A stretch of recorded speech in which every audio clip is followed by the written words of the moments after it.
টেম্পুকে তো আমি প্রথমত বাড়ি থেকে বের করি না, ও সবসময় ঘরের ভিতরেই থাকে। ঘরের ভিতরে থাকতে থাকতে অনেকটা মনমরা হয়ে গেছিলো, তাই চিন্তা করলাম যে মা ছেলেকে আজকে একটু ছেড়ে দিই। ওই যে সামনে দেখতে পাচ্ছেন, ওটা হচ্ছে মিনি, ওর মা। মিনির 4টা বাচ্চা হয়েছিল, তার মধ্যে এই আমার টেম্পু ছেলে বাচ্চাটাই বেঁচে আছে। বাচ্চা যখন হয়েছিল তখনই 4টার মধ্যে 3টা বাচ্চা মরা হয়েছিল। আর ওরা দেখতে পাচ্ছেন যে এখানে বস্তা সিমেন্ট মলার ভিতরে দৌড়াদৌড়ি করছে। আসলে ঘরের কাজ চলতেছে, তার জন্য বাড়িতে এত সিমেন্ট বস্তা প্লাস্টিক পরে আছে। বাট ওদেরকে দেখে মনে হচ্ছে না যে ওরা আসলে সবসময় পরিষ্কার জায়গায় থাকে। ওরা এই ময়লার মধ্যে একদম মনোযোগ সহকারে দৌড়াদৌড়ি করতেছে।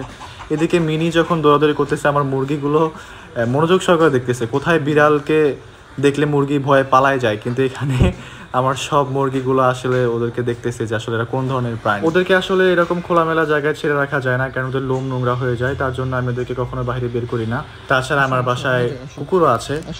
কুকুরগুলো ওদেরকে দেখে কিছু করে না, তারপর আমি ওদেরকে ছেড়ে রাখি না, কারণ সাবধানের মানে। তাই ওদেরকে এখন আমি আবার ঘরে নিয়ে যাব।